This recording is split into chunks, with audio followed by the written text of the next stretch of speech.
So thank you for this opportunity to talk about the project that we're working on and from the perspective of Norway. As you know, COVID has been a big issue for everyone, and Norway just recently opened up the global travel restrictions. They were formally opened on the 1st of October, which meant that our travel insurance is now valid again, because the travel insurance was made invalid with the global travel restrictions in place. So it's been a very hectic period because of all of this, and which has also made it very difficult for me to be able to organize myself to come down and visit you in person. So please accept this online presentation.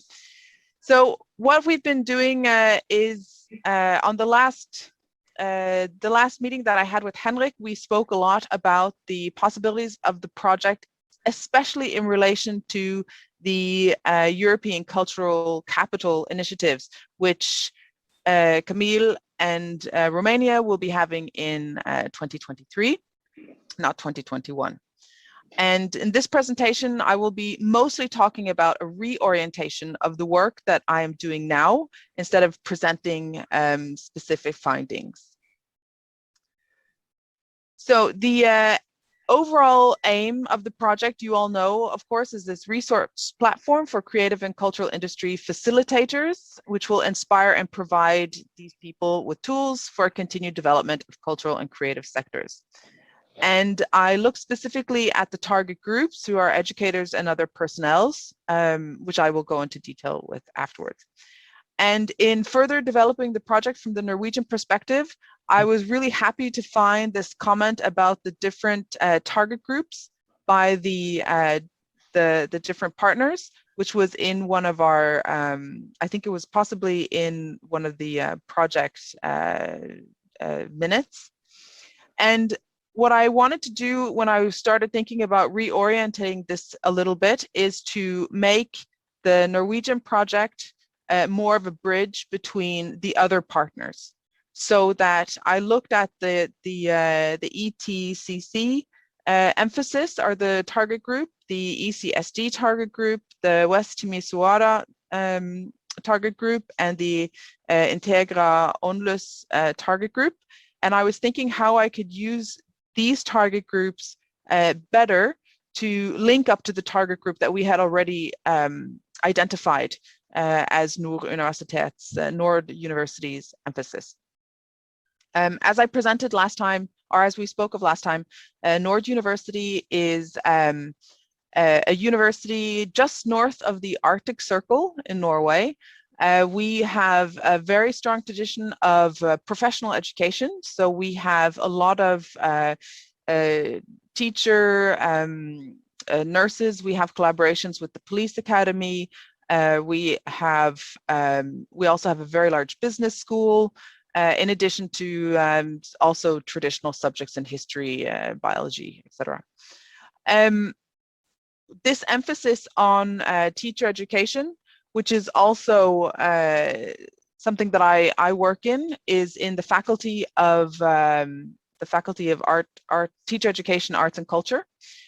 So we not only have formal teacher education, but we also have a very large art and culture section of our faculty, many of who work with the teachers of the schools of art and culture. So the non-formal schooling institutions who also work in art and culture.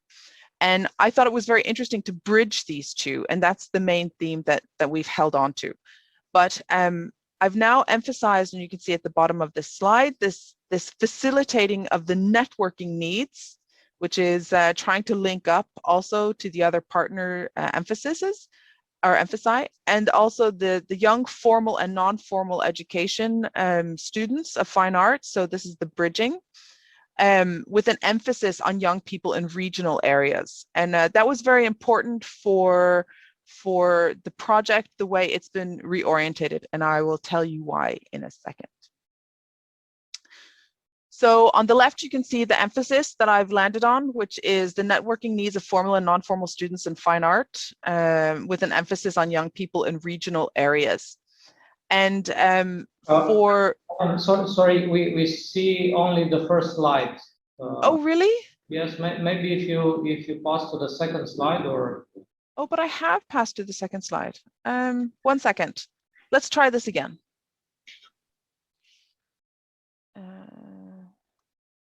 Wait, I'm going to turn off my sharing and try to reshare. Okay, perfect. Okay, 1 second.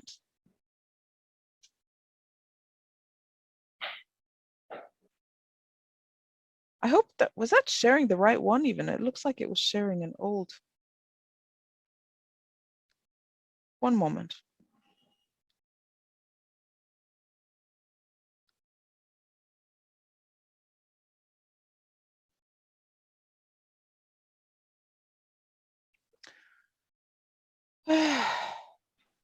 Okay, so now I am back in the Zoom and I will try to share screen again.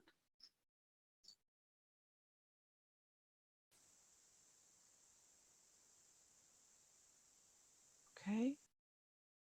This should be sharing my PowerPoint. Yes, it started something.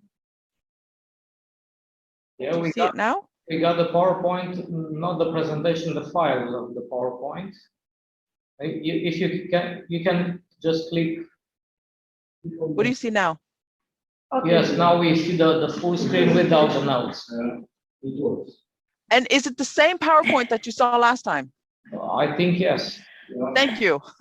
Because I was teaching 2 days ago something else, and it's an orange PowerPoint. And when I tried to fix this sharing issue, that orange one came up, and I was like, oh no. That would be very strange. Okay, so let's try this again. So this is the presentation.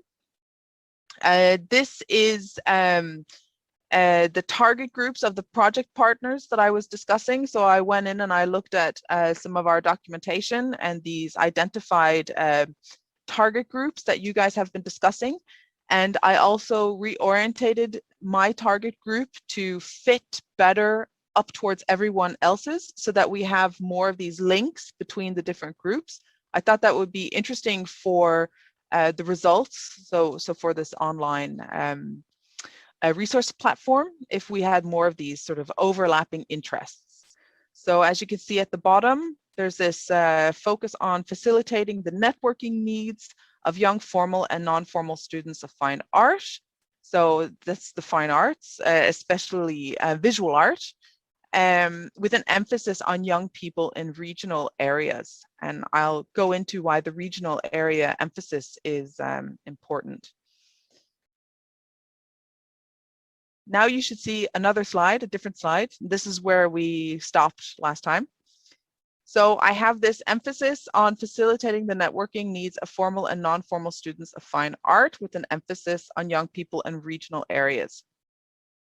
And the main target group then becomes teachers at schools of art and culture, which in Norway can be private institutions, but there's also a culture law that states that all municipalities have to either have or have a formal agreement with another municipality so that they have a city-owned school of art and culture.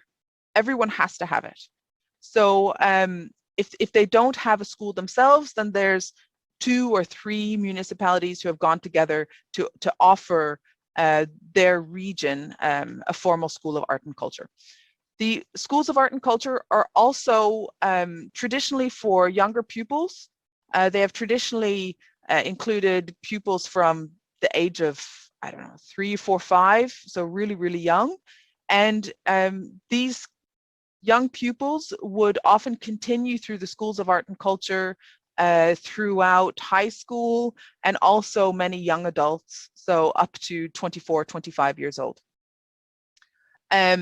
You also can have adults, so older adults, pupils, of course, Many of these people then who would be interested in developing their skills within art and culture, but not necessarily developing in terms of wanting to apply to higher education within the arts or trying to develop a career in the arts. Also, another target group this target group are also teachers in grades 5 to 10. So it's these people who are trying to educate their pupils within the visual arts and art, which is the formal educational system, but also to a greater degree trying to mentor them into high school. So in high school in Norway, we have different groups that are different lines you can take in high school, and one of which, of course, or actually there's a couple that go specifically within visual art. So you have these teachers who are in many ways gatekeepers for competencies to develop a career, and also at a young age link into the professional sector. And then, of course, you have the high schools themselves that have these educational offers. And then there's this emphasis on young people who live in geographically spread areas, so these regional areas. So I started looking at these target groups and identified some main issues relating to them. With regards to networking, what type of networking are these target groups interested in? So the facilitators, and what does this mean for this particular group, both the teachers and the facilitators and pupils as one?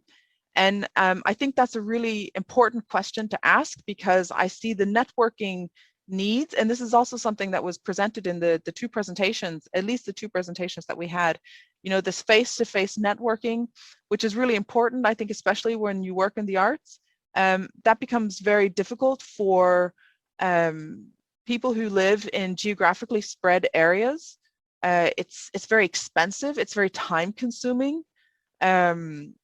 The county of Nordland is incredibly long. Norway is a very long country. County of Nordland is very geographically spread. And how can we then develop a resource for these facilitators so that they can get the competency and the support that they need to do this job? So what type of networking? And that's an important question. Also, there's questions concerning formal and non-formal students. So teachers at schools of art and music, or the pupils teach to under 25 years of age, so this younger pupil group, but they're also very, very varied, because the teachers can teach a 7-year-old in 1 hour, and in the next hour have a 47-year-old. And so what type of network competencies do these people have to be able to facilitate, or to be able to facilitate the bridging over to the professional sector? It's also something I think needs to be discussed. Also, a point which is very important for the Norwegian situation is that traditionally these schools of art and music have been music schools. So we also have some statistics showing what type of offers these schools have had, what type of competencies they've had. And I think it's important that the project from the Norwegian perspective will be looking at the visual arts, which is present, but present at a far lesser degree than music. And it's also something that there's a wish and a want to further develop in the region. When I talk about PPU teachers, I'm talking about people who teach at high school, but they have a fine arts degree, a professional degree themselves, and they then take didactics and pedagogy so that they can teach at high school. And what's an interesting problem that these people meet is that they know how the sector works as a professional, but then it's like, how do you facilitate networking for the age group that they are then working with, which is it's a perspective on the sector, which I think is an interesting discussion to have. Lastly, in relation to this group is the teachers of the students in grade 5 to 10. In Norway, if you take a teacher education, which is grades 1 to 7 or grades 5 to 10, you have to take an emphasis in either, I think it's math or Norwegian or pedagogy. You can also take an emphasis in other subjects, but the point is that when you're finished as a teacher, you are competent to teach in all subjects. So even if you don't have very much visual art, you can be asked to teach in visual art. So what type of competencies in networking and mentoring skills do these people need to be able to bridge over to the creative sector? And that's a very, very complex question, because then you're into this whole teacher education discussion, which in Norway is a framework education. So everyone has the same education. So how do we facilitate for these people? When it comes to regional areas, which I discussed previously, so what does this mean for linking to other regional groups? So how do we get this to work as networking opportunities? What does that mean for the type of activities and the type of information that we have, especially on this platform? I haven't put them in the presentation, but there's a group here in Norway, or in northern Norway, called C-Kunst, so C Art. And they also have this regional networking as one of their main pillars.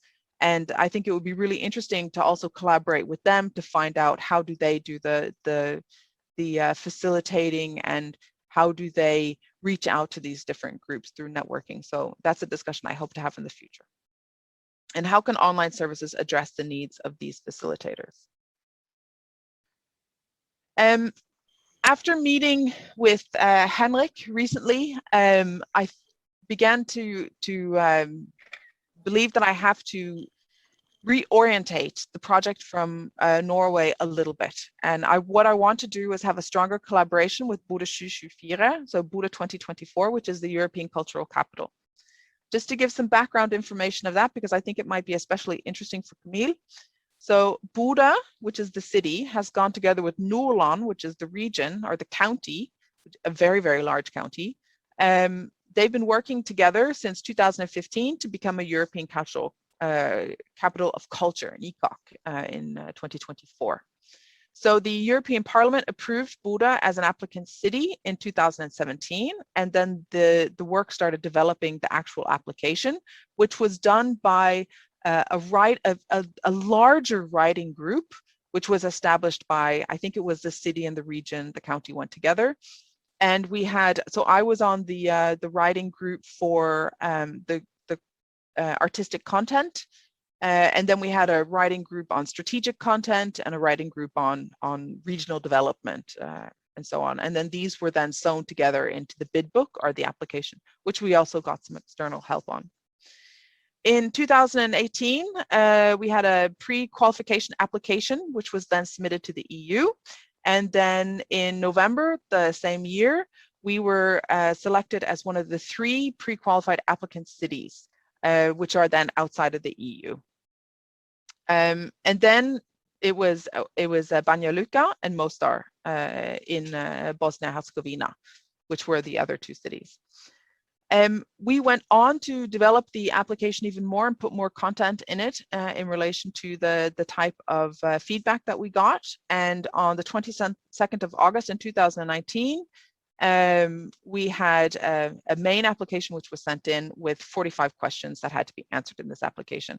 And also what's interesting is that in that application, there is a strong emphasis on regional development, strategic regional development, the creative industries, young people is also a key. So there are many groups and interests that have been identified in the Bodø 2024 application, which are directly relevant to our project. On the 25th of September, we won. I was in Brussels and presenting the application, which was actually funny because I could mention that I used to live in the city of Stavanger, and I also wrote a European Cultural Capital application for Stavanger together with a larger group. But then I think it was in 2004, I also went to Brussels and presented the Stavanger application, and then we won. And then I got to do it again for Buda, and then we won. So I've done it twice, and I've won both times. So now people tell me I can't move to other I can't move to other cities. Wow, Ellen! It's Congratulations. really fun.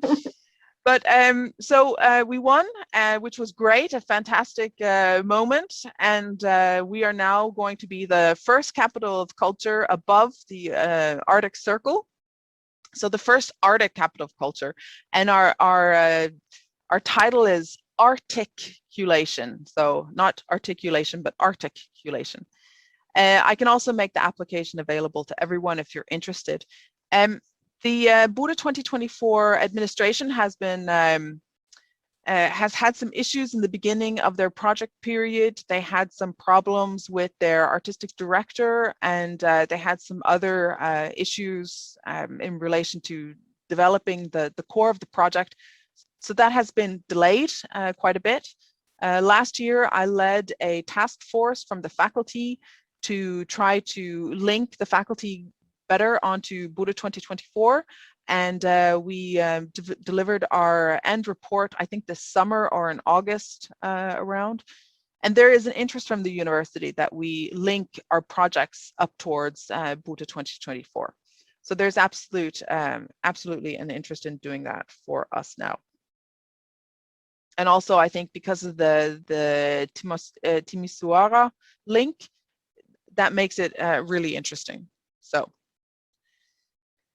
the local stakeholders and partners that I've discussed earlier is the Buda School of Art and Culture, which belongs to the city of Buda, which I don't have a formal agreement with yet. We also have the County of Nuulan, which is this regional collaborative group, which I then would also like to develop a formal collaboration with. And then we have Ung Kulturforum Buda. And Ung Kulturforum is a group of youths and young adults who are interested in culture. I had a meeting with them about 6 months ago where I presented some of the ideas that we could work with, and there is absolutely an interest for collaboration. And they would be a very important group, I think, for developing questions and developing our e-module and our project with. When it comes to national stakeholders, we have the Norwegian Council of Schools in Art and Culture, which is this umbrella organization, which the Buda School of Art and Culture also is a part of. And then we have the Norwegian Center for Arts and Culture and Education, which is here at the university and where I used to be the director and the head of research. So I still have very strong contacts with them, which I hope to develop also in relation to this project. Our reorientation, however, is to make the Buda 2024 and also the youth group of Buda 2024 a much more central stakeholder, so that they become a collaborative, a strong collaborative partner in developing a new questionnaire and also the further work. I should say that they'd be central, but not the only collaborative partner. And I think that's very important. So I still want to include these other groups, but then make it a stronger network for regional collaboration and input in terms of development. Also, I can note that the Buda 2024 Young, this youth group, is important because they have representatives from the whole region. So they're not just representing Buda, the city, which Ung Kulturforum is. Ung Kulturforum also has groups in the region, but Buda 2024 has youth representatives from the whole region, and they'd be a very important group to collaborate with. I could also mention that I've been in touch with Buda 2024, and they are positive. This I'm sending in the paperwork now. It's going to be established as a collaborative project for the Buda part of the main project. So all that is actually probably going to be in place now within the next couple of days, which is going to be very good. They also want to use the Buda 2024 Young group, or the Ung group. So almost finishing off, the desk survey, literature and focus issues. So I still have this bridging formal and non-formal education. In terms of the locally based stakeholders, which is the Buda School of Art and Culture, which then is a part of the city of Buda. We have the policy development and impact document, which is a strategic action plan for visual art and design, which I wrote for the city of Buda between actually I think around 2018. I finished it off in 2018, and that action plan is going to be updated and come out afresh sometime now in 2021. So this is a very active and alive document that the city of Buda is interested in furthering developing. We also have the European Cultural Capital bid, which is available, which has very important information, but also perspectives, which are going to be a part of the desk survey for our project. In terms of the regional stakeholders, then there's going to be now, through this collaboration with Buda 2024, a stronger regional link. There's also just recently signed an agreement between Nord University and Buda 2024. And I actually spoke to Buda 2024 about that agreement to find out what type of perspectives were in there. And I haven't been given it yet, but I'm assuming that I'll be sent that pretty soon. And now I need to contact Ung Kulturforum as well in terms of developing these new survey questions together with the Buda 2024. In terms of the national stakeholders, so taking this up at the highest level, there's previous literature on, I'm not going to say quite a lot, but there is literature on the creative industries and education, and in particular on diversity and arts education. So that type of perspective was also in a national conference that we held in 2008, which was this diversity year within arts and culture institutions. And there's quite a lot of material that has developed after that year, which also will be important for this desk survey. In addition, of course, on the previous studies that have been done on the schools of art and culture, or arts and music, which are available. So the reorientation at this point will be developing a questionnaire together with Buda 2024 Young, or Buda 2024. And I also was thinking of linking my questionnaires, or my new questionnaire, stronger to the questionnaires that everyone else has used, to try to create more of these links with everyone else's work to see if we can develop interesting perspectives that go across the different countries. An idea which I briefly spoke to Henrik about was the possibility of then looking at these surveys and the material that everyone has developed after everyone is finished with it, say towards December, and seeing if there's some material here that we could further develop for a publication. And I think then having questionnaires that also link together would be interesting in that regard, because it would make it easier to have some sort of meta perspective on the issues that we're looking at. I think I probably used up my time, but my last slide is this bridging formal and non-formal education as a perspective. So how do cities and regions play a central role in this work? In Norway, these questions are really, really intertwined, and a lot of them are formally structured by framework educations, so and framework organizations. So it'll be really interesting to see how these issues differ between the different countries that are involved.